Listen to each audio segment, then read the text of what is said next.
الحمد لله وكفى والصلاة والسلام على عباده الذين اصطفى أما بعد فأعوذ بالله من الشيطان الرجيم بسم الله الرحمن الرحيم وإذ قال ربك للملائكة إني جاعل في الأرض خليفة قالوا وتجعل فيها من يفسد فيها ويسفك الدماء ونحن نسبح بحمدك ونقدس لك قال إني أعلم ما لا تعلمون صدق الله العظيم رب اشرح لي صدري ويسر لي أمري واحلل عقدة من لساني يفقهوا قولي۔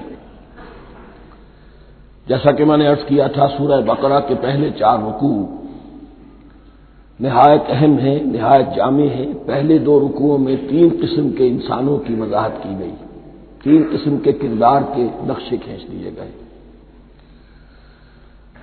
تیسرے رکوع میں قرآن مجید کی دعوت کا خلاصہ آ گیا، توحید فی العقیدہ، توحید فی العمل، یعنی عبادت اللہ کی، ایمان بالرسالت، قرآن مجید کو منزل من اللہ کلام ماننا۔ اس میں اگر شک ہے تو جو بھی چیلنج تھا، اگر واقعتاً تمہیں شک ہے، حقیقت میں شک نہیں ہے، لیکن جیسا کہ تم کہہ رہے ہو کہ تمہیں شک ہے تو کوشش کرو اس کے مقابلے کی ایک صورت بنانا ہو۔ پھر آخرت، جنت اور دوزخ، ان دونوں کا تذکرہ ہو گیا۔ پھر ایک خاص مسئلہ جو قرآن مجید کے اسلوب پر اعتراض کی شکل میں آیا کہ اس میں مچھر جیسی حقیر شے کا بھی تذکرہ ہے، اس کی حکمت بیان کر دی گئی کہ تشبیہ اور تمثیل میں ظاہر بات ہے کہ ممثل لہو اور ممثل بہی میں مناسبت چاہیے۔ جس چیز کے لیے تمثیل بیان کی جا رہی ہے، جس شے سے تمثیل بیان کی جا رہی ہے، ان میں مناسبت ہونی چاہیے، اس میں عظیم یا حقیر کا کوئی سوال نہیں۔ پھر یہ بات کہ جن لوگوں کے دلوں میں زیغ ہے، کجی ہے، وہ اس قرآن سے بھی ان کی ضلالت میں، گمراہی میں اضافہ ہوگا۔ جو لوگ طالب حق ہیں ان کو یہ قرآن مجید ہدایت دے گا، اور کن کو اللہ گمراہ کرتا ہے؟ جو سرکش ہے، جو نمبر 1 اللہ سے جو عہد کر کے دنیا میں آئے تھے اس کی خلاف ورزی کر رہے ہیں اور صلہ رحمی کے بجائے قطع رحمی کرتے ہیں۔ اس کے بعد ایک بہت اہم فلسفیانہ بات آ گئی، اور اسی کے ضمن میں نے اصل میں یہ ساری بات دہرائی ہے۔ میں نے کہا تھا کہ یہ بات واضح ہوگی آگے جا کر سورہ غافر میں۔ پھر ذہن میں لائیے کہ جب یہ سورت نازل ہوئی ہے، سورہ غافر نازل ہو چکی تھی، لہذا یہاں اجمالی تذکرہ ہے، وہاں تفصیلی تذکرہ ہے۔ اہل جہنم کا قول نقل ہوا ہے، ربنا امتنا اثنتین واحییتنا اثنتین فاعترفنا بذنوبنا فهل الى خروج من سبیل۔ اے اللہ، تو نے 2 مرتبہ ہم پر موت وارد کی، 2 مرتبہ ہمیں زندہ کیا، اب ہم نے اپنے قصور تسلیم کر لیے، تو اب یہاں سے بھی کوئی اور مرحلہ ہے یا نہیں؟ یہاں سے نکلنے کا بھی کوئی راستہ ہے یا نہیں؟ اس سے حقیقت یہ واضح ہوئی، انسان کی تخلیق اول ہوئی عالم ارواح میں، صرف ارواح کی حیثیت سے، اور حدیث میں آتا ہے الارواح جنود مجندہ، لشکروں کی شکل، تمام انسان۔ ان سے عہد لیا گیا الست بربکم قالوا بلی، پھر سلا دیا گیا ارواح کو۔ یہ گویا کہ پہلی موت تھی جو ہم گزار آئے۔ پھر عالم خلق کا مرحلہ آیا۔ عالم خلق میں یہ تناسل کے ذریعے سے رحم مادر میں جب ایک جنین تیار ہوتا ہے تو ایک حدیث ہے حضرت عبداللہ ابن مسعود سے، 4 مہینے کا جب جنین ہو جاتا ہے تو اس کے بعد وہ روح لا کر اس میں پھونک دی جاتی ہے۔ یہ گویا کہ احیاء اولا ہو گیا، پہلی مرتبہ کا زندہ کیا جانا، پہلی موت کی نیند سے جگا دیا گیا۔ اے تازہ واردان بساط ہوائے دل، اب ہم اس دنیا میں اس جسد کے ساتھ زندہ ہوئے، اب پھر موت آئے گی، جسد یہی چلا جائے گا جہاں سے آیا تھا، روح جہاں سے آئی تھی وہاں واپس جائے گی۔ ثم یمیتکم ثم یحییکم ثم الیہ ترجعون، پھر تمہیں اللہ کی طرف لوٹا دیا جائے گا۔ یہ ہے بہت گہرا نقطہ فلسفہ دین کا۔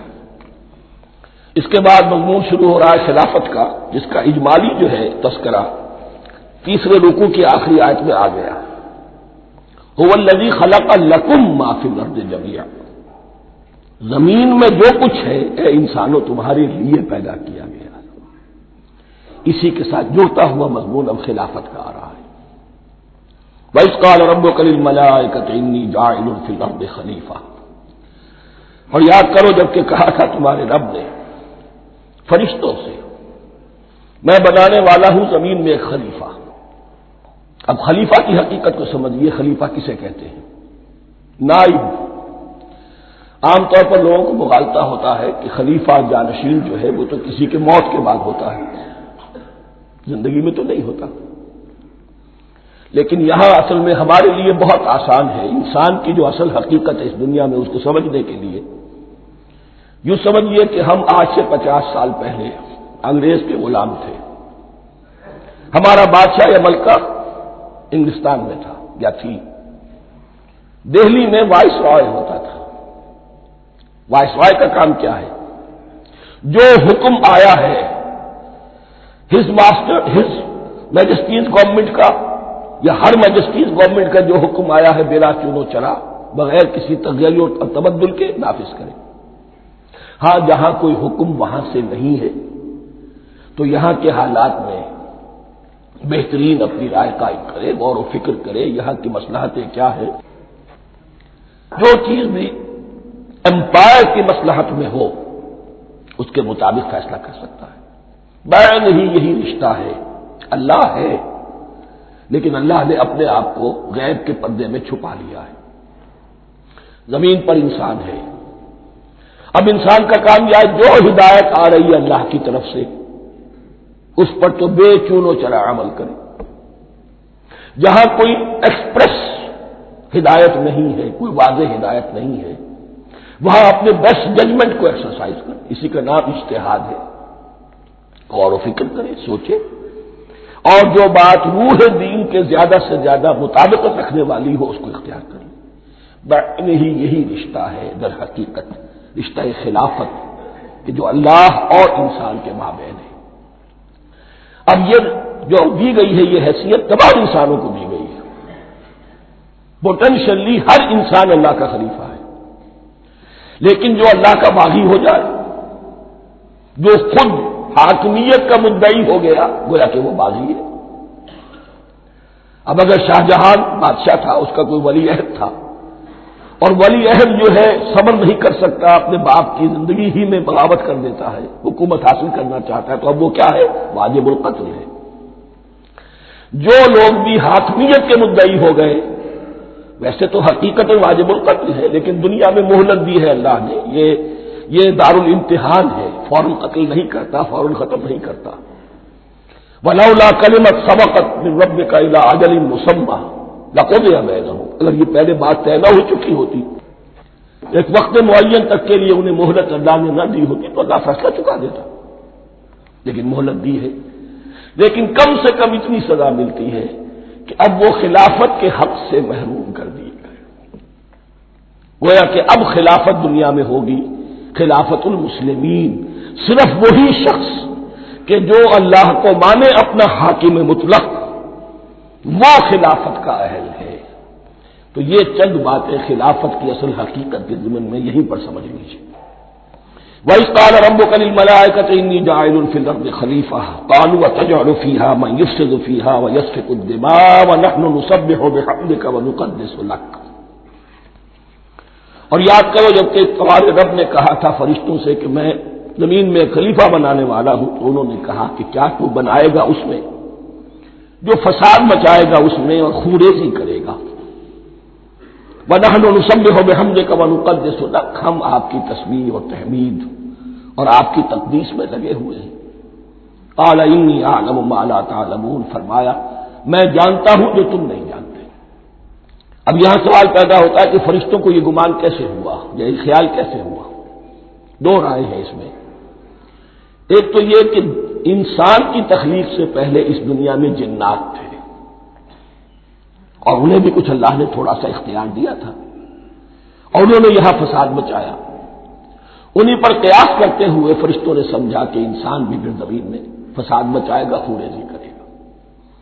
ایک دوسری اصولی بات یہ کہی گئی ہے کہ خلافت کا لفظ جب استعمال ہوا تو اس کے معنی ہے کہ کوئی نہ کوئی اختیار بھی ملے گا۔ جنات کے بارے میں خلافت کا لفظ کہیں نہیں آیا، انسان کے بارے میں آ رہا ہے۔ خلیفہ بالکل بے اختیار نہیں ہوتا، جیسا کہ میں نے عرض کیا، جہاں واضح حکم ہے تو اس کی تو تنفیذ، جہاں نہیں ہے وہاں اپنی رائے سے جتنا بھی بہتر سے بہتر سوچ سکتا ہو انسان رائے قائم کرے۔ یہ اختیار جو ہے، ظاہر بات ہے جہاں اختیار ہوگا صحیح استعمال ہونے کا بھی امکان ہے، غلط استعمال ہونے کا بھی امکان ہے۔ اختیار تو بلکہ یہ کہ آپ کا پولیٹیکل سائنس کا تو ایکسیم یہ ہے، authority tends to corrupt and absolute authority corrupts absolutely. تو ٹینڈنسی کرپشن کی ہوتی ہے اختیار کے اندر، اس بنا پر انہوں نے قیاس کیا کہ اس میں فساد ہوگا، خوریزی ہوگی۔ اللہ تعالیٰ نے فرمایا اپنی حکمتوں سے میں خود واقف ہوں، میں کیوں بنا رہا ہوں یہ میں جانتا ہوں، تم نہیں جانتے۔ وَعَلَّمَ آدَمَ الْأَسْمَاءَ كُلَّهَا، اور اللہ نے سکھا دیے آدم کو تمام کے تمام نام۔ اب اس میں بھی ایک رائے تو یہ ہے، بلکہ اس میں تقریباً اجماع ہے مفسرین کا، کہ اس سے مراد ہے تمام اشیاء کے نام، اور تمام اشیاء کے نام سے مراد ہے ان کی حقیقت کا علم۔ ہیومن نالج جو ہے، اگر آپ اس کا تجزیہ کریں گے تو وہ یہی ہے کہ انسان ایک چیز کو پہچانتا ہے، پھر اس کے لیے ایک نام رکھتا ہے یا کوئی ٹرم اس کے لیے قائم کرتا ہے۔ اس نام یا ٹرم اور اس کے حوالے سے، اصطلاح کے حوالے سے بہت سے حقائق کو اپنے ذہن کے اندر محفوظ کرتا ہے۔ تو گویا کہ ان علمہ آدم الاسماء کلہا، تمام نام سکھا دیے کل مادی کائنات کے اندر جو کچھ وجود میں آنے والا تھا، ان سب کی حقیقت سے پوٹینشلی حضرت آدم کو آگاہ کر دیا۔ یہ پوٹینشل علم ہے، ہیومن نالج، جو ایکوائرڈ نالج ہے، جو انسان کو سم اور بسم اور اپنے اس دماغ کے کمپیوٹر کے ذریعے سے حاصل ہوتا ہے۔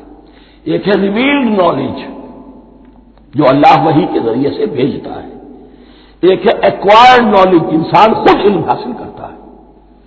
اس نے آنکھوں سے دیکھا، کان سے سنا، نتیجہ نکالا، اور اس کمپیوٹر نے اس کو پروسیس کیا، اس نتیجے کو کہیں میموری کے اندر سٹور کر لیا۔ یہ کمپیوٹر ہے بہت بڑا۔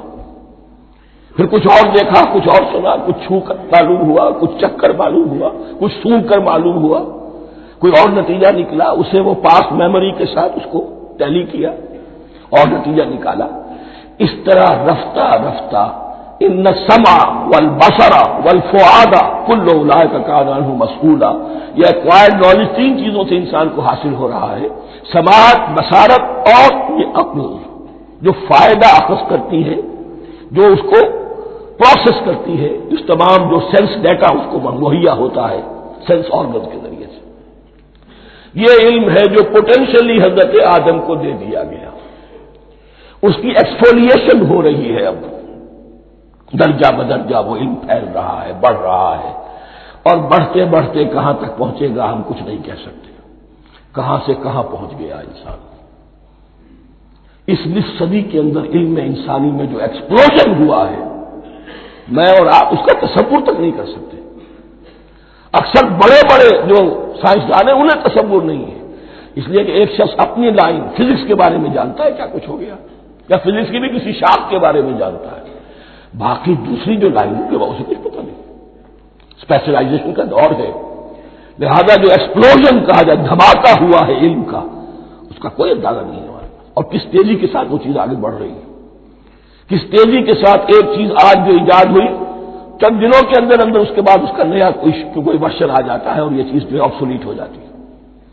کمیونیکیشن کے اندر جو انقلاب عظیم برپا ہوا ہے، تو آپ یہ سمجھیے کہ اقبال نے جو شعر کبھی کہا تھا کہ عروج آدم خاکی سے انجم سہمے جاتے ہیں، کہ یہ ٹوٹا ہوا تارا مہ کامل نہ بن جائے، اور یہ مہ کامل بنے گا کب؟ جب دجال کی شکل اختیار کرے گا۔ دجال کون ہوگا؟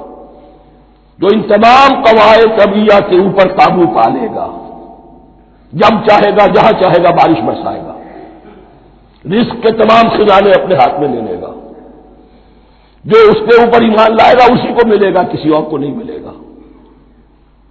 اس کی آواز پوری دنیا میں سنائی دے گی. وہ چند دنوں کے اندر پوری دنیا کا چکر لگا لے گا. یہ ساری چیزیں جو حدیث میں دجال کے بارے میں آئی ہے وہ اسی علم آدم ایکوائرڈ نالج کے اس حد کو پہنچ جانا کہ وہ ٹوٹل مسٹریز نیچر کی جو ہے وہ اس پر منکشف ہو جائے اور ان قواعد طبیعہ کو وہ ہارنس کر لے، قابو میں لے آئے اور انہیں استعمال کرے. کبھی جب ہمارے کسی بہت 200-300ویں کوئی پیڑھی میں کوئی ہمارے جد امجد ہوں گے جنہوں نے کوئی چٹان دیکھی کہ گری، پتھر پر پتھر ٹکرایا تو آگ اس میں سے شعلہ نکلا، اس کا یہ مشاہدہ کافی ہو گیا آگ پیدا کرنے کے لیے. پتھروں کو ٹکراؤ آگ پیدا کر لو. یہ اس دور کی سب سے بڑی ایجاد تھی، آگ، انرجی. اب وہ انرجی کہاں سے کہاں پہنچی؟ وہ آگ نے بھاپ کی شکل اختیار کی، پھر ہم نے بجلی ایجاد کی، اور کب کیا ہے ایٹمک انرجی ہے اور ڈبل کیا کیا ہے اللہ عالم. اس تمام چیزوں کا تعلق ہے خلافت ارضی کے ساتھ. لہذا فرشتوں کو جو بتایا گیا وہ یہ ہے کہ آدم کو علم بھی دیا جا رہا ہے، صرف اختیار ہی نہیں دیا جا رہا، علم دیا جا رہا ہے. وَعَلَّمَ آدَمَ الْأَسْمَاءَ كُلَّهَا ثُمَّ عَرَضَهُمْ عَلَى الْمَلَائِكَةِ، پھر ان تمام اشیاء کو پیش کیا فرشتوں کے سامنے. فَقَالَ أَنبِئُونِي بِأَسْمَاءِ هَؤُلَاءِ، اور فرمایا کہ مجھے بتاؤ ان چیزوں کے نام، ان کنتم صادقین، اگر تم سچے ہو. قالوا سبحانك لا علم لنا الا ما علمتنا، انہوں نے کہا پروردگار تو پاک ہے ہر نقص سے، ہر عیب سے، ہر ذوف سے، ہر احتیاج سے، مبرہ ہے، منزہ ہے، اعلیٰ ہے، عرفہ ہے. لا علم لنا الا ما علمتنا، ہمیں کوئی علم حاصل نہیں سوائے اس کے جو تو نے ہمیں سکھا دیا ہے. اس کی تعبیر یہی بہتر معلوم ہوتی ہے کہ ملائکہ کی حیثیت در حقیقت اس کائناتی جو حکومت ہے اللہ کی آفاقی حکومت اس کے کارندوں کی ہے، یا اس کے سول سروینٹس ہیں.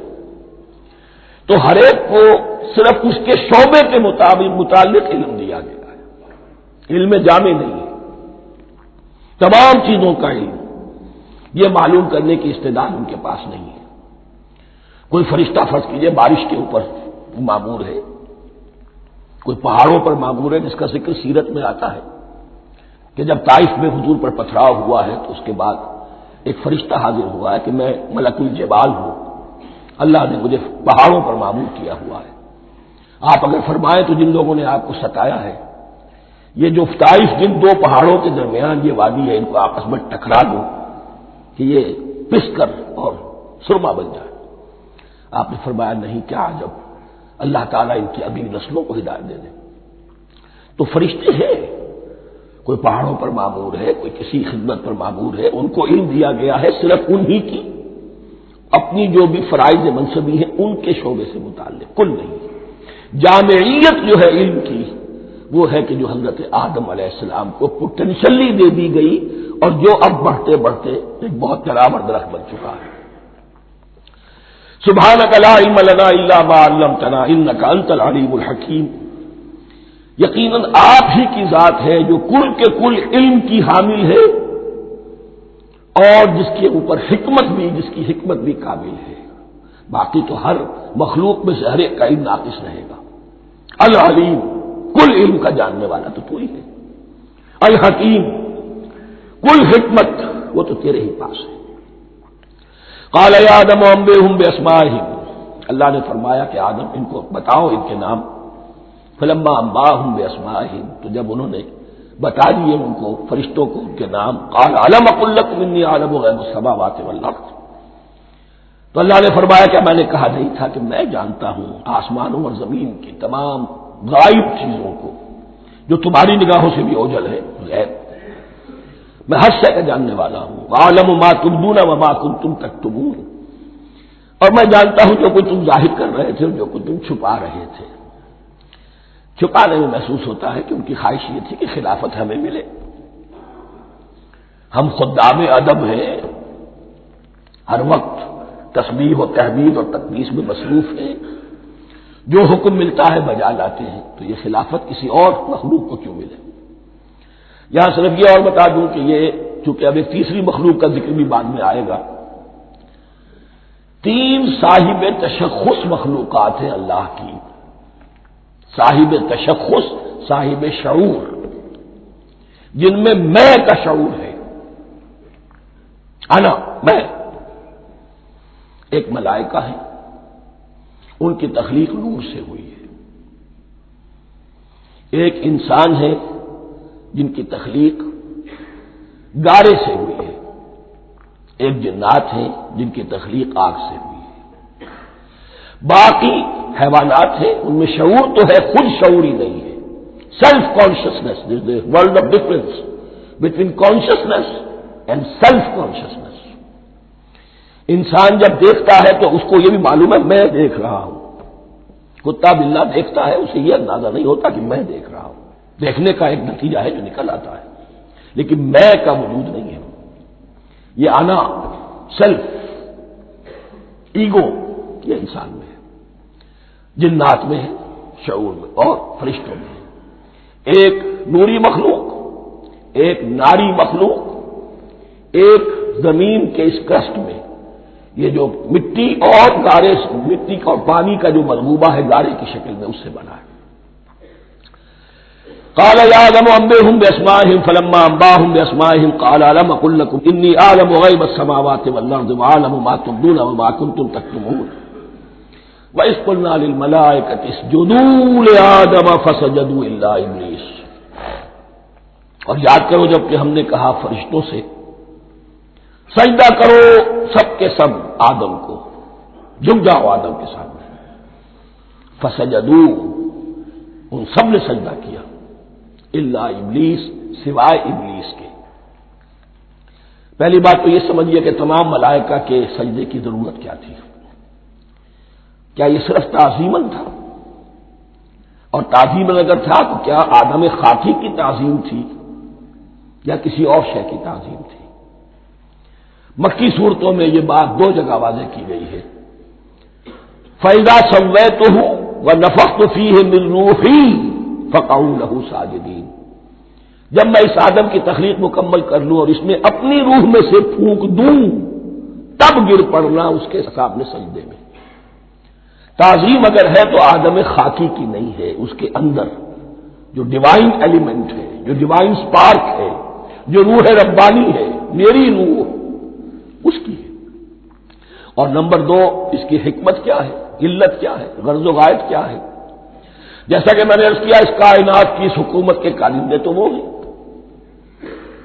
خلیفہ بنایا جا رہا انسان کو، جب تک یہ ساری سول سروس اس کے تابع نہ ہو خلافت کیسے کرے گا؟ دیکھیے میں جانا چاہتا ہوں، چوری کرنے کے لیے جانا چاہتا ہوں، راستے میں کتنے فیکٹرز ہوں گے، کتنے فزیکل فینومینا ہوں گے، میں چلنا چاہتا ہوں، میں زمین کو دھکیلتا ہوں، زمین مجھے دھکیلتی ہے، زمین مجھے نہ دھکیلے تو میں کیسے چلوں گا؟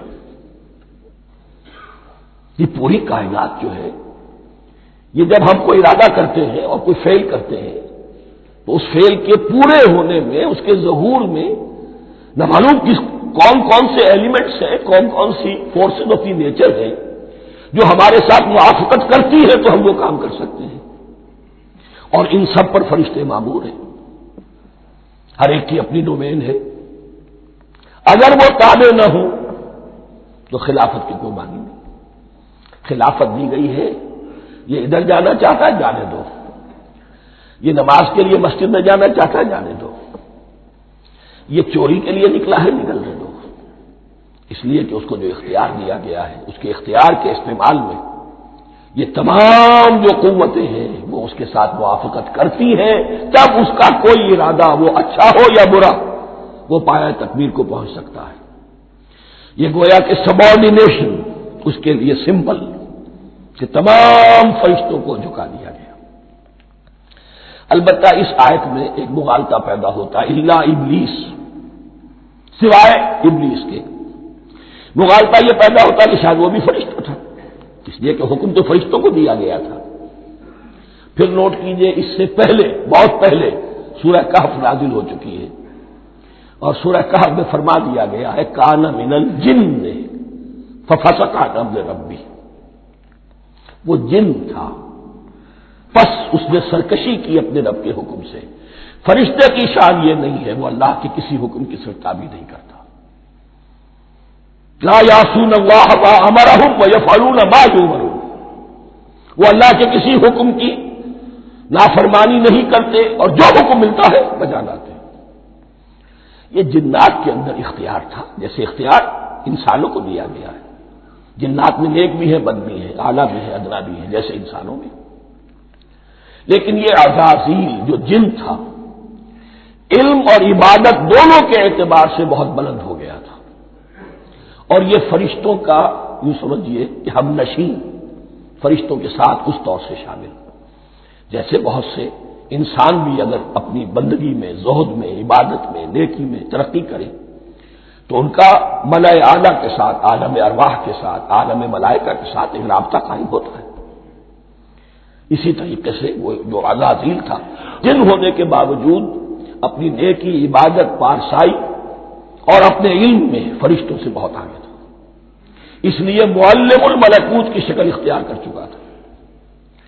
اس کو اپنی زون تھا. یہ بات جیسا کہ میں نے عرض کیا 7 مرتبہ قرآن میں یہ بات آئی ہے، قصہ ابلیس و آدم، کہ فرشتوں کو حکم ہوا کہ سجدہ کرو، سب جھک گئے، ابلیس نے سجدے سے انکار کر دیا 7 مرتبہ. یہ 7ویں مرتبہ ہے جو ہم پڑھ رہے ہیں. مصحف میں پہلی مرتبہ آ رہا ہے، ترتیب نزول میں 7ویں مرتبہ آ رہا ہے. یہ آدم و ابلیس کا قصہ اس سے آگے سورہ اعراف میں آئے گا، پھر سورہ ہجر میں آئے گا، سورہ بنی اسرائیل میں آئے گا، سورہ کہف میں آئے گا، سورہ طٰہٰ میں آئے گا، سورہ صاد میں آئے گا. 6 مرتبہ مکی قرآن میں، 1 مرتبہ یہاں. تو یہاں اشارہ نہیں کیا، اس لیے مغالطہ ہو سکتا ہے. لیکن یہ کہ سورہ کہف میں آپ کو بتا چکا ہوں، کان من الجن ففسق عن امر ربی، اس نے اپنے رب کے حکم سے سرتابی کی. نام اس کا عزازیل تھا. ابلیس اس کا صفاتی نام ہے اب، اس لیے کہ اب ابلیسوں کے معنی ہوتے ہیں مایوس ہو جانا. یہ اللہ کی رحمت سے بالکل مایوس ہے، اور مایوس جو ہو جائے وہ شیطان ہو جاتا ہے. اب میرا تو چھٹکارا نہیں ہے، جتنوں کو برباد کر سکوں کروں. میری تو عاقبت خراب ہو چکی ہے، جتنوں کو اپنے ساتھ، ہم تو ڈوبے ہیں سنم، تم کو بھی لے ڈوبیں گے. اب وہ شیطان اس معنی میں کہ انسان کی عداوت اس کی گھٹی میں پڑ گئی. اس نے اللہ سے پھر اجازت بھی لی کہ مجھے مہلت دے دے، یوم یبعثون، قیامت تک کے دن کے لیے، تو میں ثابت کر دوں گا کہ یہ آدم اس رتبے کا حقدار نہ تھا، مستحق نہ تھا جو اسے دیا گیا. انا خیر منہ، میں اس سے بہتر ہوں. خلقتنی من نار وخلقتہ من طین، تو نے مجھے آگ سے بنایا، اسے گارے سے بنایا. لیکن یہ تکبر ہے در حقیقت کہ جس نے اسے راندہ درگاہ حق کر دیا. وَإِذْ قُلْنَا لِلْمَلَائِكَةِ اسْجُدُوا لِآدَمَ فَسَجَدُوا إِلَّا إِبْلِيسَ أَبَىٰ وَاسْتَكْبَرَ. ابا، اس نے انکار کیا، واستکبر، اور تکبر کیا، استکبار کیا. وَكَانَ مِنَ الْكَافِرِينَ. کانا عربی زبان میں 2 طرح کا ہوتا ہے، تامہ، ناقصہ. ایک معنی یہ ہو سکتے ہیں کہ ہو گیا، اب اپنے اس استکبار اور انکار کی وجہ سے کانا من الکافرین، وہ کافروں میں سے ہو گیا. ایک کانا تامہ ہوتا تھا ہی کافروں میں سے، یعنی اس کے اندر سرکشی چھپی ہوئی تھی، اب ظاہر ہو گئی.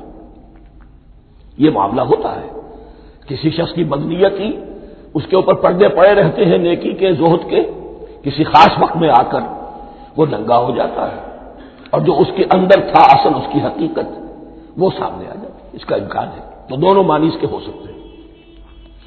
وَقُلْنَا يَا آدَمُ اسْكُنْ أَنْتَ وَزَوْجُكَ الْجَنَّةَ، اور ہم نے کہا کہ اے آدم رہو تم اور تمہاری بیوی جنت میں. اب یہ جنت کون سی ہے؟ اکثر حضرات کے نام کر کے نزدیک یہ جنت کہیں آسمان ہی میں تھی، آسمان ہی میں حضرت آدم کی تخلیق ہوئی.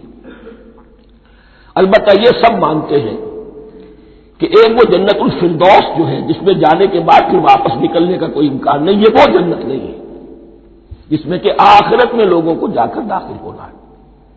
اس میں داخل ہونے والے کے نکلنے کا کوئی امکان نہیں. ایک رائے یہ بھی ہے، میرا رجحان اس رائے کی طرف ہے، تخلیق آدم اسی زمین پر ہوئی ہے. وہ جن مراحل سے گزری ہے تخلیق وہ ایک علیحدہ مسئلہ ہے۔ بایولوجی اور وحی دونوں اس پر متفق ہیں کہ مٹی سے کرسٹ آف دی ارتھ سے انسان بنا ہے، اس پر اتفاق ہے قرآن کا بھی اور بایولوجی کا بھی، جدید علم الحیوانات کا بھی، علم الحیات کا۔ سٹیجز کیا ہے اس میں اختلاف ہو سکتا ہے، اس کو چھوڑ دیجیے، وہ اس وقت کا بحث نہیں۔ یہی کسی اونچے مقام پر کوئی سرسبز و شاداب علاقہ تھا جہاں حضرت آدم کو رکھا گیا، جہاں ہر طرح کے میوے تھے، ہر شے لا تظمأ فیہا ولا تضحیٰ، نہ اس میں بھوک لگے گی نہ دھوپ تمہیں ستائے گی، ہر طرح کی چیز تمہیں فراہم ہے۔ وہاں رکھے گئے ہیں صرف ایک ڈیمانسٹریشن کے لیے کہ انہیں نظر آ جائے کہ شیطان میرا دشمن ہے، وہ مجھے ورغلائے گا، طرح طرح سے میرے اندر وسوسہ اندازی کرے گا، میرے اور میری اولاد کے، صرف ایک ڈیمانسٹریشن۔ اس کی مثال یوں سمجھیے کہ سلیکشن تو ہو گیا، CSP گریڈ میں کوئی شخص آ گیا ہے، لیکن اب وہ سول سروس اکیڈمی میں رکھا جا رہا ہے۔ تو یہ کوئی اکیڈمی ہو سکتا ہے اسی زمین پر، وہ صرف بتانا یہ تھا کہ تمہیں معلوم ہو جائے کہ یہ شیطان تمہارا دشمن ہے۔ اس لیے کہ اس میں جو ایک لفظ حبوط کا آ رہا ہے، وہ حبوط صرف ایک ہی معنی میں نہیں ہوتا، دوسری معنی میں بھی ہے۔ واللہ عالم، یہ چیزیں پھر متشابہات میں رہیں گی، اس لیے ان کے بارے میں کوئی ایک رائے دوسری رائے، اس کے لیے ذہن سے عقل سے بات کر کے ایک یا دوسری رائے اختیار کر سکتے ہیں۔ وَقُلْنَا يَا آدَمُ اسْكُنْ أَنْتَ وَزَوْجُكَ الْجَنَّةَ، اور ہم نے کہا کہ رہو اے آدم تم بھی اور تمہاری بیوی بھی باغ میں، اس باغ میں، الجنہ اس باغ میں، گویا کہ اشارہ کیا جا رہا ہے۔ وَكُلَا مِنْهَا رَغَدًا حَيْثُ شِئْتُمْ، اور کھاؤ اس میں سے بافراغت جہاں سے چاہو، ہر طرح کا پھل ہے کھاؤ۔ وَلَا تَقْرَبَا هَٰذِهِ الشَّجَرَةَ، یہاں پہ اس درخت کا نام نہیں دیا گیا، اشارہ اس درخت کے قریب مت جانا۔ فَتَكُونَا مِنَ الظَّالِمِينَ، تو تم ظالموں میں سے ہو جاؤ گے، تم حد سے گزرنے والوں میں سے ہو جاؤ گے۔ اب اس کی بھی حکمت سمجھیے کہ چونکہ ڈیمانسٹریشن کرانی ہے کہ تمہیں کسی چیز سے، 1000 چیزیں مباح ہیں دنیا میں، چند چیزیں پینے کی حرام ہیں۔ اب تم اگر ان 1000 مباح چیزوں کو چھوڑ کر حرام چیز کو پیتے ہو تو یہ تمہارا اختیار ہوا، جبکہ اللہ تعالیٰ نے مباحات کا دائرہ بہت وسیع رکھا ہے۔ جس سے چاہو چند رشتے ہیں جو بیان کر دیے گئے، یہ حرام ہے، محرمات ہے، ابدیہ ہے، ان سے تو شادی نہیں ہو سکتی۔ باقی کسی مسلمان عورت سے دنیا کے کسی کونے میں وہ شادی کر سکتے، کروڑوں کے آپشنز آپ کے لیے خالی کھلے ہیں، لیکن پھر بھی انسان شادی نہ کرے، زنا کرے، یہ گویا کہ اس کی اپنی خباثت نفس ہے۔ ایک نہیں، دو دو، تین تین، چار چار تک شادی کرو، اجازت ہے تمہیں۔ تو اس اعتبار سے مباحات، اب یہ پورا باغ تمہارے لیے مباح ہے، بس ایک درخت ہے اس کے پاس نہ جانا، اور درخت کا نام لینے کی کوئی ضرورت نہیں۔ تو آزمائش تھی نا، صرف ایک آزمائش اور اس کی ڈیمانسٹریشن۔ فَأَزَلَّهُمَا الشَّيْطَانُ عَنْهَا، تو پھسلا دیا ان دونوں کو شیطان نے اس درخت کے بارے میں۔ اب وہ کس کس طریقے سے پھسلایا، یہ بھی جیسا کہ میں نے عرض کیا 6 مرتبہ چونکہ یہ قصہ آ چکا ہے، اس کی آپ کو سورہ طٰہٰ میں تفصیل ملے گی، کس کس طریقے سے پھسلایا اور اس بات کے لیے تیار کیا۔ فَأَخْرَجَهُمَا مِمَّا كَانَا فِيهِ، تو نکلوا دیا ان دونوں کو اس کیفیت میں سے جس میں کہ وہ تھے، وہ کیفیت کہ نہ کوئی مشقت ہے نہ کوئی محنت ہے، اور انسان کو ہر طرح کا اچھے سے اچھا پھل مل رہا ہے، تمام ضروریات فراہم ہیں، اور خاص کوئی حلہ جنت ہے جس کا کہ لباس بھی عطا کیا گیا ہے۔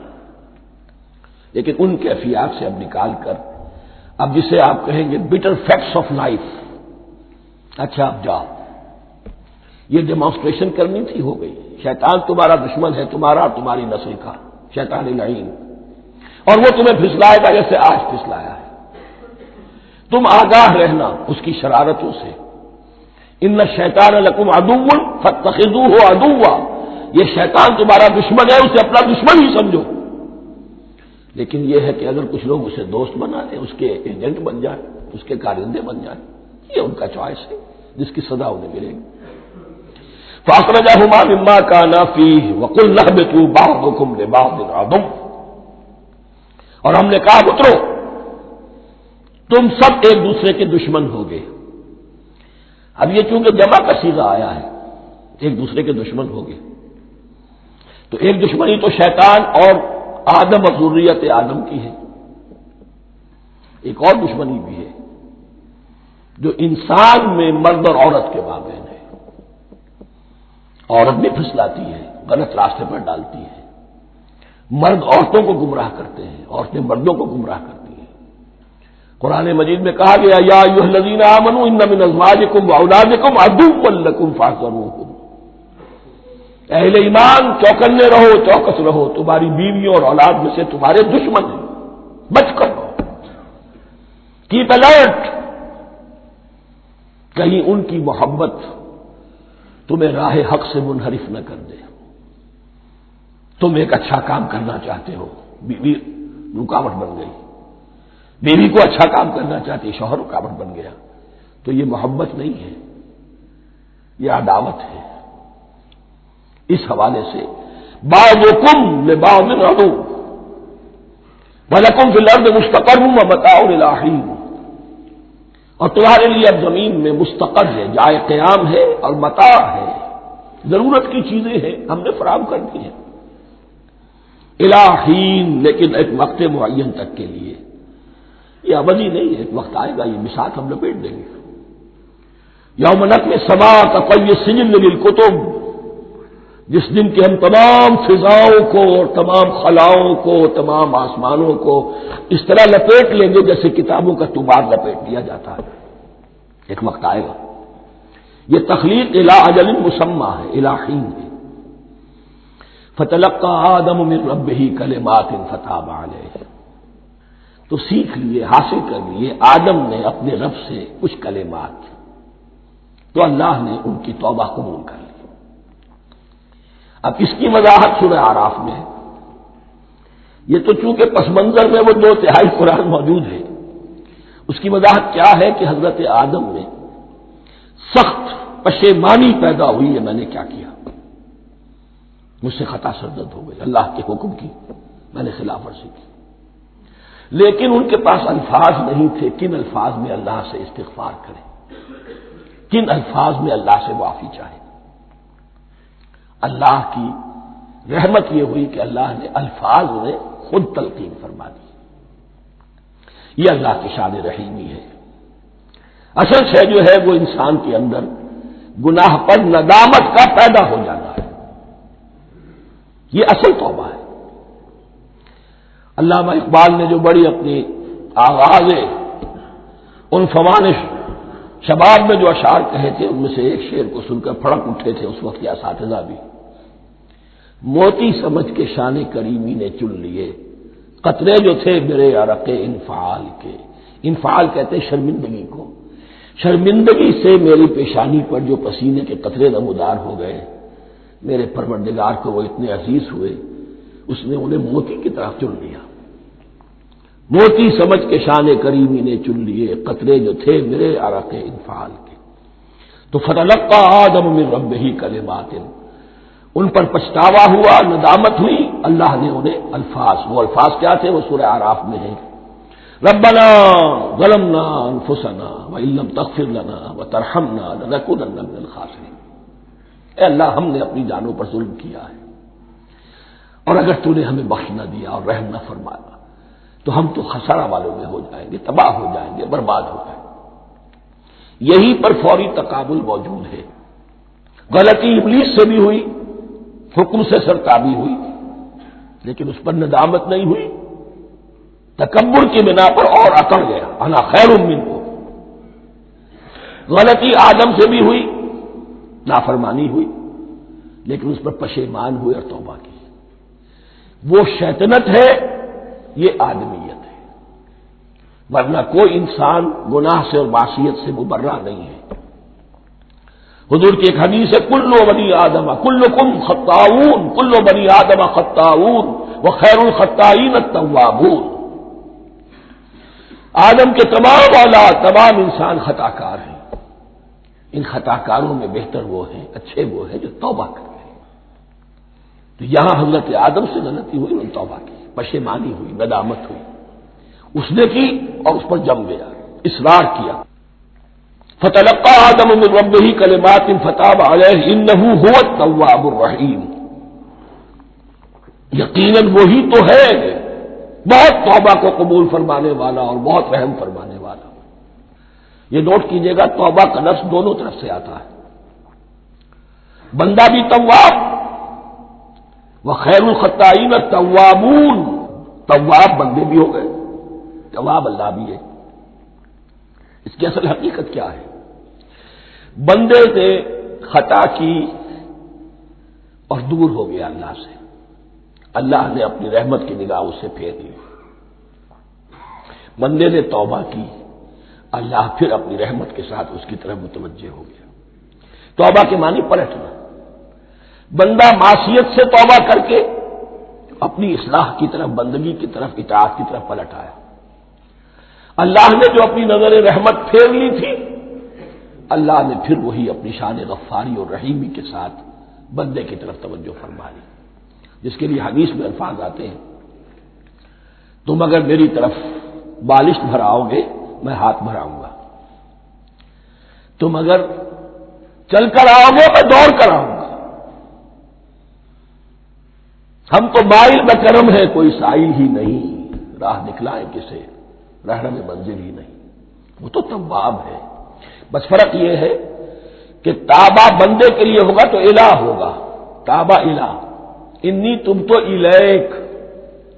اور جب اللہ کی طرف سے ہوگا تابا علیہ، وہ اعلیٰ ہوگا، اس پر توبہ کی. یعنی اللہ کی بلند شان ہے تو انسان توبہ کرتا ہے تو اس کی طرف توبہ کرتا ہے. اللہ کی شان کیا ہے؟ وہ توبہ کرتا ہے تو بندے پر اعلیٰ. فتاب علیہ انہ هو التواب الرحیم. قلنا اهبطوا منها جميعا. ہم نے کہہ دیا اتر جاؤ اس سے اب تم سب کے سب. فَإِمَّا يَأْتِيَنَّكُم مِّنِّي هُدًى. اب یہاں لفظ آیا اہبطوا، یہاں بھی پہلے بھی آیا ہے. جو حضرات یہ سمجھتے ہیں کہ تخلیق آدم آسمانوں پر ہوئی ہے اور جنت بھی وہ آسمان میں ہے جہاں رکھے گئے تھے، آزمائشی یا ٹریننگ یا ڈیمانسٹریشن والی جنت، وہ یہاں حبوط کا ترجمہ کریں گے کہ آسمان سے زمین پر اترنے کا حکم دیا گیا. جو لوگ سمجھتے ہیں یہی کسی بلند مقام پر تھے، وہ کہتے ہیں کہ نیچے اترو، کسی بڑی اونچی سطح مرتفع پر اگر کوئی جگہ تھی تو اب نیچے اترو اور جاؤ، اب تمہیں زمین میں ہل چلانا پڑے گا اب روٹی حاصل کرنے کے لیے. یہ جو نعمتوں کے دسترخوان یہاں بچھے ہوئے تھے یہ اب تمہارے لیے نہیں. اس کے لیے اس معنی میں لفظ کا استعمال جو ہے وہ آ جائے گا آگے چل کر اسی سورہ بقرہ کے اندر، کہ اس معنی میں بھی سورہ بقرہ کے 7ویں رکوع میں یہ لفظ استعمال ہوا ہے. تو امکان اس کا بھی ہے. بس اس سے آگے ادھر یا ادھر کی زیادہ بحث کرنے کا یہ موقع دورہ ترجمہ قرآن میں نہیں ہے. قُلْ اهْبِطُوا مِنْهَا جَمِيعًا فَإِمَّا يَأْتِيَنَّكُم مِّنِّي هُدًى فَمَن تَبِعَ هُدَايَ فَلَا خَوْفٌ عَلَيْهِمْ وَلَا هُمْ يَحْزَنُونَ. تو جب بھی آئے گی تمہارے پاس میری جانب سے کوئی ہدایت، تو جو کوئی میری ہدایت کی پیروی کرے گا اس کے لیے نہ خوف ہوگا اور نہ وہ حزن سے دوچار ہوگا. یہ ہے علم انسانی کا دوسرا گوشہ، ریویلڈ نالج. اس چوتھے رکوع کی جو حسن ہے اسے دیکھیے. شروع میں ایکوائرڈ نالج کا ذکر ہے جو پوٹینشلی حضرت آدم کی ذات میں رکھ دیا گیا اور جو انسان نے پھر اپنی محنت سے ان السمع والبصر والفؤاد اس کے ذریعے سے آگے بڑھایا. یہ علم ہے چل رہا ہے. آج مغربی اقوام ہم سے بہت آگے ہیں. کبھی ایک زمانے میں مسلمان آگے نکل گئے تھے، لیکن ظاہر بات ہے کہ اس دنیا میں عروج تو انہی کو ہوگا جو ان چیزوں میں سب سے زیادہ جس کی آگہی حاصل ہوگی. البتہ ایک علم وہ ہے جو آسمان سے نازل ہوتا ہے، یہ گیون ہے، ریویلڈ نالج ہے، یہ وحی ہے. فَإِمَّا يَأْتِيَنَّكُم مِّنِّي هُدًى. تمہارے مقام خلافت کا تقاضا یہ ہے جو احکام ہمارے آئے، جو ہدایات ہم بھیجیں ان کو تو پوری طریقے سے اس کی پیروی کرو. فَمَن تَبِعَ هُدَايَ. تو جو کوئی بھی میری ہدایت کی پیروی کرے گا فَلَا خَوْفٌ عَلَيْهِمْ وَلَا هُمْ يَحْزَنُونَ. وَالَّذِينَ كَفَرُوا. اور جو ناشکری کریں گے، کفر کریں گے، انکار کریں گے، وَكَذَّبُوا بِآيَاتِنَا. اور ہماری آیات کو جھٹلائیں گے، فَأُولَٰئِكَ أَصْحَابُ النَّارِ هُمْ فِيهَا خَالِدُونَ. تو وہ جہنمی ہوں گے، آگ والے ہوں گے، اس میں ہمیشہ ہمیشہ رہیں گے۔ یہ ہے گویا کہ چارٹر، اس نوع انسانی کو جو ابدی چارٹر اللہ نے دیا ہے، جبکہ زمین کا چارج دے دیا گیا خلیفہ کی حیثیت سے۔ یہاں یہ 4 رکوع جو ہے سورہ بقرہ کے، جو میں نے عرض کیا تھا، قرآن کی دعوت، قرآن کا بنیادی فلسفہ، اس پر یہ جام ہے، اور یہ مکی صورتوں کے مضامین کا خلاصہ۔ اب یہاں سے شروع ہو رہا ہے 5ویں رکوع سے مسلسل 10 رکوع، مسلسل خطاب ہے بنی اسرائیل سے۔ البتہ ان میں ایک تقسیم ہے، پہلے رکوع میں دعوت ہے۔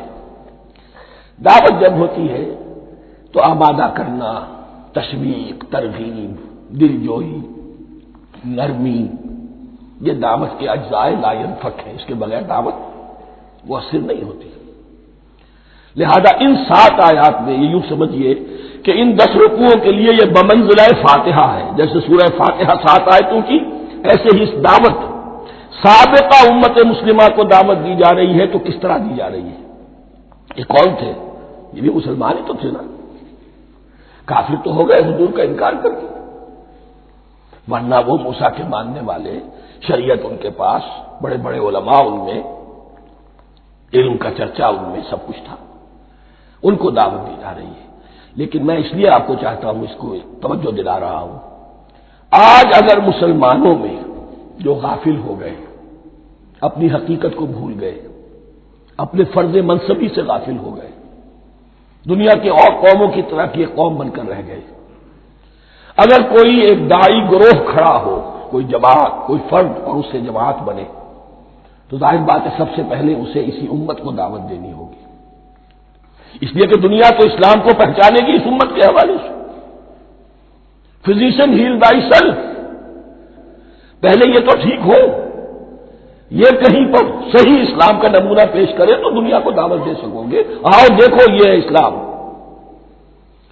اس لیے ان کو جو دعوت دینے کا اسلوب ہونا چاہیے وہ عکس ہوگا اس اسلوب کا جو ان 7 آیات میں ہمارے سامنے آ رہا ہے۔ یا بنی اسرائیل اذکروا نعمتی التی انعمت علیکم، اے بنی اسرائیل، اسرائیل کو سمجھ لیجئے یہ مرکب لفظ ہے، اسم، اسی سے اسیر بنا ہے، اسیر جو کسی کا قیدی ہوتا ہے۔ ایل عبرانی میں اللہ کے لیے ہے، اور اسرائیل کا ترجمہ ہے عبداللہ، اللہ کا غلام، اللہ کے ساتھ بندھا ہوا اس کی اطاعت کے قلاتے کے اندر۔ تو یہ اسرائیل یہ لقب ہے حضرت یعقوب علیہ السلام کا، ان کے 12 بیٹے تھے، 12 بیٹوں سے جو نسل چلی وہ بنی اسرائیل ہے، انہی میں حضرت موسیٰ کی بعثت ہوئی اور تورات انہیں دی گئی، پھر یہ ایک بہت بڑی امت بنے۔ ان پر 4 ادوار آ چکے تھے قرآن مجید کے نزول کے وقت تک، 2 مرتبہ اللہ کی رحمت کی بارشیں ہوئیں، انہیں عروج نصیب ہوا، 2 مرتبہ ان کو دنیا پرستی، شہوت پرستی، اللہ کے احکام کو پسپش ڈال دینے کی سزا میں عذاب کے کوڑے ان پر برسے۔ اس کا ذکر آئے گا سورہ بنی اسرائیل کے پہلے رکوع میں۔ اس وقت جبکہ قرآن نازل ہو رہا ہے، اس وقت وہ اپنے اس زوال کے دور میں تھے۔ حال یہ تھا کہ حضور صلی اللہ علیہ وسلم کی بعثت سے پہلے ہی 2nd ٹیمپل بھی شہید کیا جا چکا تھا، گرایا جا چکا تھا۔ حضرت سلیمان نے جو بنایا تھا ہیکل سلیمانی، جس کو یہ 1st ٹیمپل کہتے ہیں، اسے نیبوکدنیزر نے گرا دیا تھا حضرت مسیح سے بھی کئی سو سال پہلے۔ لیکن اس کے بعد پھر یہ رومنز نے سن 70 عیسوی میں حضور کی ولادت سے 500 برس پہلے ان کا یہ یروشلم تباہ و برباد ہوا، اس میں لوگوں کو قتل کیا گیا، قتل عام ہوا، اور 2nd ٹیمپل جو ہے وہ بھی گرا دیا گیا، جو اب تک گرا پڑا ہوا ہے۔ صرف ایک ویلنگ وال ہے جس کے پاس جا کر یہودی جو ہے ماتم کر دیتے ہیں، روتے ہیں، اور اب وہ بنانے پر تلے ہوئے ہیں اپنا 3rd ٹیمپل، اس کے نقشے بن چکے ہیں، بلو پرنٹ بن چکے ہیں۔ لیکن بہرحال جس وقت قرآن نازل ہو رہا تھا یہ بہت ہی پستی میں تھے۔ اس کے بارے میں فرمایا، اے بنی اسرائیل ذرا یاد کرو میرے اس انعام کو جو تم پر ہوا، وہ انعام کیا ہے؟ میں نے تمہیں اپنی کتاب دی، نبوت سے سرفراز فرمایا، اپنی شریعت تمہیں عطا فرمائی، تمہیں داؤد، تمہارے اندر داؤد اور سلیمان جیسے بادشاہ اٹھائے جو بادشاہ بھی تھے، نبی بھی تھے۔ وَأَوْفُوا بِعَهْدِي، اور میرے وعدے کو پورا کرو تاکہ میں بھی اپنے وعدے کو پورا کروں۔ یہ وعدہ ہے جو کتاب استثناء جو ہے اولڈ ٹیسٹمنٹ کی، ڈیوٹرانومی، اس کے 18ویں باب کی آیت نمبر 18-19 میں ہے۔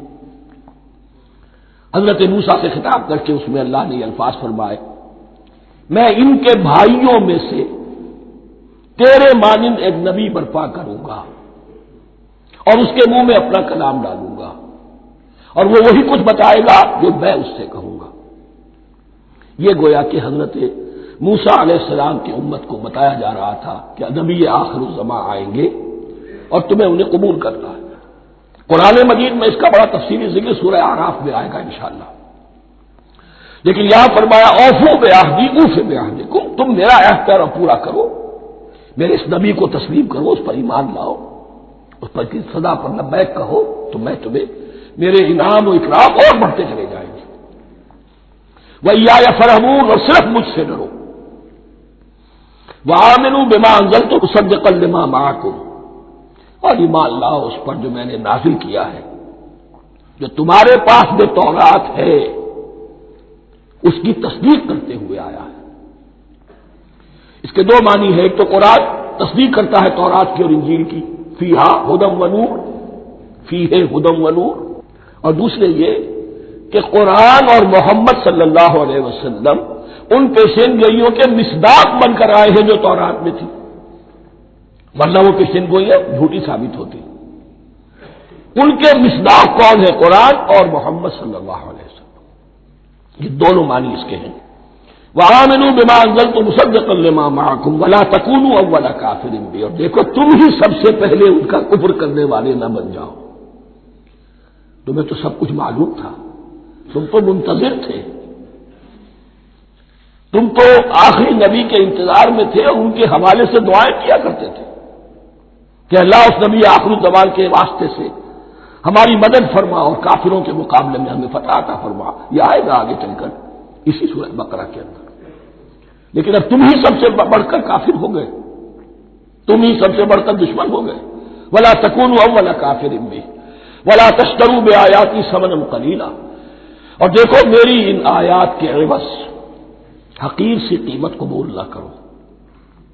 یہ آیات الہیہ ہیں، ان کو رد کر رہے ہو، کس لیے؟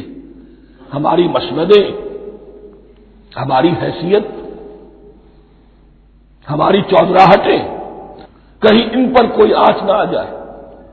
حقیر سی چیزیں، یہ صرف اس دنیا کا سامان، اس کے سوا کچھ نہیں۔ وَلَا تَشْتَرُوا بِآيَاتِي ثَمَنًا قَلِيلًا وَإِيَّايَ فَاتَّقُونِ، اور صرف مجھ میں اس سے تقوی اختیار کرو، میرا تقوی اختیار کرو۔ وَلَا تَلْبِسُوا الْحَقَّ بِالْبَاطِلِ وَتَكْتُمُوا الْحَقَّ وَأَنْتُمْ تَعْلَمُونَ، اور نہ گڈمڈ کرو حق کے ساتھ باطل کو، اور بس چھپاؤ حق کو، ذرا حالے کہ تم جانتے ہو۔ یہ بات اچھی طرح نوٹ کرنی ہے، جانتے بوجھتے کرنا، ایک ہے مبالغے میں کرنا، وہ ضلالت ہے، گمراہی ہے۔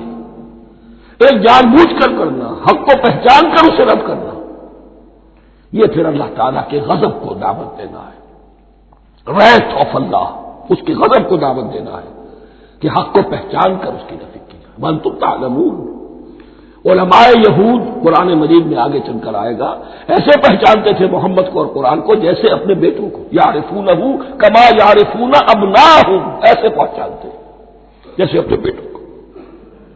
وَأَقِیمُوا الصَّلَاةَ وَآتُوا الزَّکَاۃَ، دیکھو نماز قائم کرو، زکات ادا کرو، وَارْکَعُوا مَعَ الرَّاکِعِینَ، اور جھکنے والوں کے ساتھ جھکو۔ یہ اول تو رکوع کو انہوں نے اپنے ہاں سے خارج کر دیا تھا، ثانیاً باجماعت نماز ان کے ہاں ختم ہو گئی تھی۔ وَارْکَعُوا مَعَ الرَّاکِعِینَ، جماعت باجماعت نماز کی طرف اشارہ ہے۔ أَتَأْمُرُونَ النَّاسَ بِالْبِرِّ وَتَنْسَوْنَ أَنفُسَكُمْ، کیا تم لوگوں کو نیکی کا حکم دیتے ہو، تقویٰ کی، پارسائی کی تعلیم دیتے ہو؟ میں کہہ رہا ہوں کہ اصل میں مخاطب کون ہے؟ علماء یہود، اس آیت سے ثابت ہو گیا عالم ہمارا بھی جب بھی کھڑا ہوگا اونچے سے اونچا آواز کہے گا، اعلیٰ سے اعلیٰ بات کہے گا۔ اکثر و بیشتر کا حال یہ ہے کہ ان کا اپنا کردار دیکھیے تو کوئی مناسبت ہی نہیں اس سے کہ جو وہ بات کہہ رہا ہے، جو لوگوں کو دعوت دے رہا ہے اس پر خود عمل نہیں۔ تو یہی در حقیقت علماء یہود کا کردار بن چکا تھا۔ اتامرون الناس بالبر وتنسون انفسکم، کیا تم لوگوں کو نیکی کا حکم دیتے ہو اور خود اپنے آپ کو بھول جاتے ہو؟ وانتم تتلون الکتاب، اور یہ سب کچھ تم کر رہے ہو اس حال میں کہ کتاب پڑھتے بھی ہو، تورات پڑھتے ہو، صاحب تورات ہو۔ ہمارے بھی بہت سے علماء کا علماء سو جنہیں ہم کہتے ہیں حال یہ ہو چکا ہے، خود بدلتے نہیں قرآن کو بدل دیتے ہیں، ہوئے کس درجہ فقیہان حرم بے توفیق۔ جو صورتحال ہے صرف قرآن کا متن بچا ہوا ہے، اس کے مفہوم میں، اس کی تفسیر میں، اس کے ترجمے میں تو تحریفیں موجود ہیں، بڑی بڑی تحریفیں موجود ہیں، متن بچا ہوا ہے، وہ اس لیے کہ اللہ تعالیٰ نے اس کی حفاظت کا ذمہ لیا ہے۔ وَاسْتَعِینُوا بِالصَّبْرِ وَالصَّلَاةِ، اور مدد حاصل کرو دو چیزوں سے، صبر اور نماز۔ یہ صبر کا لفظ یہاں پر بہت قیمتی ہے، بہت بامانی ہے۔ علماء سو کیوں وجود میں آتے ہیں؟ جب وہ دنیا کے کتے بن جائیں گے تو دین کو بدنام کرنے والے ہوں گے۔ بظاہر دینی مناسب ہیں لیکن اصل میں ان کے پردے میں دنیا داری کی جا رہی ہے، صبر نہیں، بس صبر کے ساتھ اور نماز کے ساتھ، اس لیے کہ آپ صحیح راستے پر آئیں گے۔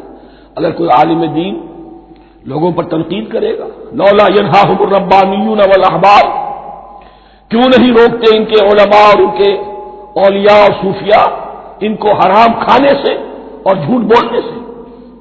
اگر کوئی شخص روکے گا اس کو پھر نذرانے تو نہیں ملیں گی، اس کی خدمتیں تو نہیں ہوگی۔ اگر تو دنیا میں صبر اختیار کرنا ہے تب تو آپ حق بات کہہ سکتے ہیں، اور اگر دنیاوی ایمبیشنز ہیں تو پھر آپ کو کہیں نہ کہیں کمپرومائز کرنا پڑے گا۔ وَاسْتَعِینُوا بِالصَّبْرِ وَالصَّلَاةِ، صبر اور نماز۔ وَإِنَّهَا لَكَبِیرَةٌ، اور یقیناً یہ بہت بھاری شے ہے، بہت بھاری شے ہے۔ عام طور پر خیال یہ ہے کہ انہا کی ضمیر صرف صلاۃ کی طرف جاتی ہے، نماز بہت بھاری ہے۔ ایک رائے یہ ہے کہ نہیں، یہ پورے طرز عمل کی طرف جا رہی ہے، یہ طرز عمل کہ خود صبر کرو، اس دنیا میں صبر کرو، دنیا اور دنیا کے متعلقات میں کم سے کم پر قانع ہو جاؤ اور حق کا بول بالا کرنے کے لیے میدان میں آ جاؤ، یہ طرز عمل۔ اور اس میں پھر نماز، الصلاۃ و عماد الدین۔ وَإِنَّهَا لَكَبِیرَةٌ إِلَّا عَلَى الْخَاشِعِینَ، یہ یقیناً بہت بھاری چیز ہے، یہ روش، یہ رویہ بھی بہت بھاری اور نماز بھی بہت بھاری ہے، سوائے ان خشوع رکھنے والوں کے، ڈرنے والوں کے جن کے دل جھک گئے ہیں اللہ کے سامنے۔ الذین یظنون انہم ملاقو ربہم، جنہیں یہ یقین ہے کہ انہیں اپنے رب سے ملاقات کرنی ہے، جیسا کہ میں نے شروع میں توجہ دلائی تھی، وبالآخرۃ ہم یوقنون، یہ ایمان بالآخرت ہے جو انسان کو سیدھا رکھتا ہے عمل کے میدان میں۔ الذین یظنون انہم ملاقو ربہم وانہم الیہ راجعون، اور جنہیں یہ یقین ہے کہ بالآخر اسی کی طرف ہمیں لوٹنا ہے۔ بارک اللہ لی ولکم فی القرآن العظیم ونفعنی وإیاکم بالآیات والذکر الحکیم۔